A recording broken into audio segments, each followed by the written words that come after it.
نعم الحمد لله رب العالمين والصلاة والسلام على رسول الله صلى الله عليه وسلم. بزد بناجي أولون جابي بتيوا إنه يدار المتقين لتحفيظ القرآن والسنة.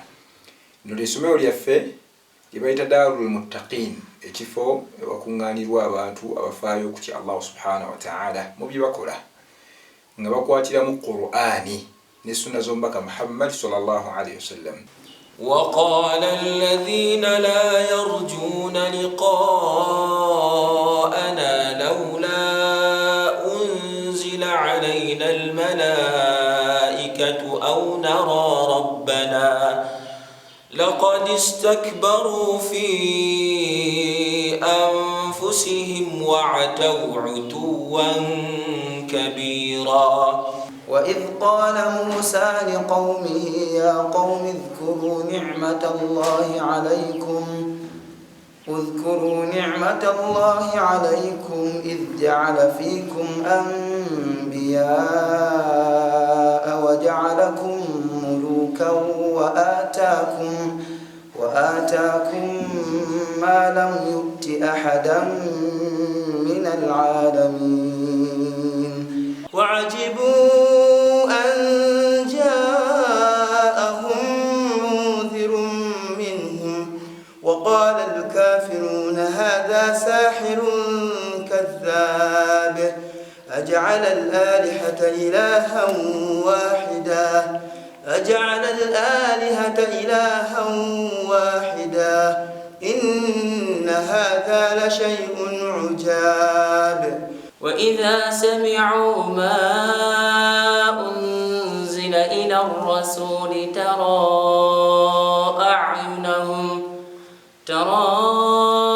أعينهم تفيض من الدمع مما عرفوا من الحق يقولون ربنا آمنا فاكتبنا مع الشاهدين. أولئك أصحاب الجنة خالدين فيها جزاء بما كانوا يعملون. كلا سيعلمون ثم كلا سيعلمون ألم نجعل الأرض مهادا والجبال أوتادا. بسم الله الرحمن الرحيم. عبس وتولى أن جاءه الأعمى وما يدريك لعله يزكى أو يذكر فتنفعه الذكرى. Ebitiibwa balungi tubasaba era tubakubiriza mutuweesige n'abayizi biidhinillahi tabarakallah bakwate Qur'ani. Naddala nga bwe tuli nti nno abayizi banatera abamu kumaliriza P7 tuli mu luwummula lwa second term. Abayizi abo ate baba balungi nnyo bw'aba amaze P7 n'omutuwa biidhinillahi tabarakallah n'omuwayo akaseera n'amalako Qur'ani kiba kya bbeeyi nnyo nnyini ddala biidhinillahi tabarakallah. Ebitiibwa balungi okusoma Qur'ani nsonga nkulu nnyo naddala singa Allah abakwatiddeko Qur'ani eyo nkiraba ekyo n'okiwa omuyizi n'abeera nga akirina mu mutwe. Kale mulete abaana basome Qur'ani ku mwoyo bayige empisa za Qur'ani babeere abaana abalungi biidhinillahi tabarakallah. Alhamdulillah ebyokulya byaffe birungi ebyensuula byaffe birungi masha Allah tabarakallah. Nkakasa nti bw'onootuwa omuyizi tugenda kwejjusa. Tulinawo abayizi masha Allah betwatandika nabo era bo batambudde biidhinillahi tabarakallah. Tulinamukka abamazeeko Qur'ani, tulinako abalinako we batuuse masha Allah tabarakallah nga twatandika nabo wano biidhinillahi tabaraka wa ta'ala. So tukubiriza mukadde waffe muzadde waffe omulungi ojja kuyitira ku nnamba y'essimu eno biidhinillah tuwa omuyizi. Tulina ne holiday program. Buli holiday tuba n'okubeera nti abayizi tuba nabo nti omuyizi wamala okusoma eri oluzungu n'omutuwa mu holiday. Eyo program ya holiday. Ate mu third term nawo tusobola okubeera ne holiday eba mpanvuko yo mashallah tabaraka myezi 2 so program eyo nayo weeri so abazadde abayizi mbaleete ku program ezo zombiriri program y'okubeera ng'omuyizi tuba naye wano paka wanamalako ekitabo kya Allah Qur'an n'emisomo emirala biidhinillahi tabarakallah egy'eddiini ne program y'okubeera nga omuyizi otistiko buli wamala okubeera nti awummula omuleeta n'asomako ku ddiini mashallah tabarakallah ajja genda okumaliriza bwati P7 ng'ayinako kyayongeddeko ng'ate omutuwa buwi omutuweera ddala ng'amaze P7 kubeera nti amaliriza Qur'an biidhinillahi tabarakallah. So gwe wenna awulira nti wandyagadde omuyizi oba omwana wo abeere hafidhul Qur'an, akwate Qur'an, abeere nga ali mu bantu ba famire ya Allah ng'omubaka sallallahu alayhi wasallam bwe yatukakasa nti inna lillahi ahlina minan nas, mazima Allah alina abantu nga yo famire ye bantu ba kululyo lwe bakulusegere lwe. Mbuuza be baani ya Rasulullah, gamba hum ahlul Qur'an, be bannanyini Qur'an. Oba oyagala okubeera nga omwana omusomesa Qur'an asobola okutuuka yawm al-qiyama nga akuwolereza nga naye kennyini Qur'an emuwolereza, kyabbe nnyo mwana muleeta asome Qur'an yakikwate. Kubanga Qur'an yati yawm al-qiyama shafi'an li ashabihi, Qur'an egenda kujja yawm al-qiyama ng'ewolereza nannyiniyo najja kuweebwa omukisa okubeera nti awolereza. Allah subhanahu wa ta'ala asitula abantu ne Qur'an eyo.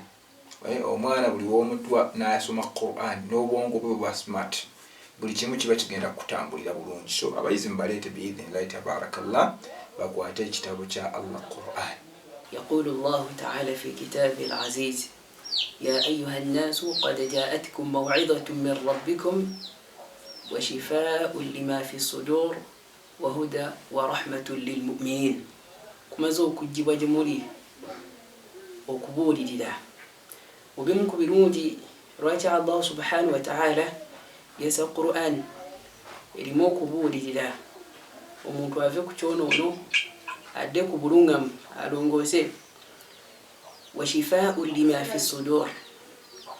mu Qur'an yejimulaba mulimu ebintu ebyekwesibwemu bingi, mu byo mulimu okuwonyezebwa buli kirwadde kyonna ekiri mu mitima, okugeza nga shiriki, okugaita kwa Allah subhanahu wa ta'ala kirwadde ky'amaanyi, okugeza nga kufur, okugeza nga nifaq, birwadde by'amaanyi.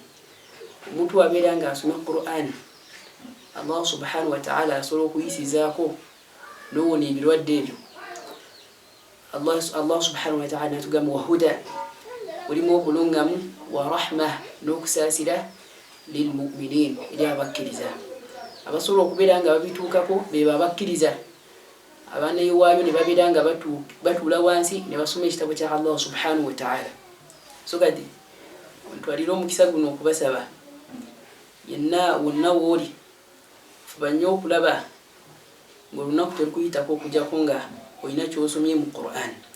Wabula tetukuma bukomi kugisoma kugiwunda mu maloboozi malungi, wabula ekigendwa kya Qur'an kiri nti omuntu okubeera nga ategeera ebyo Allah subhanahu wa ta'ala byateekamu.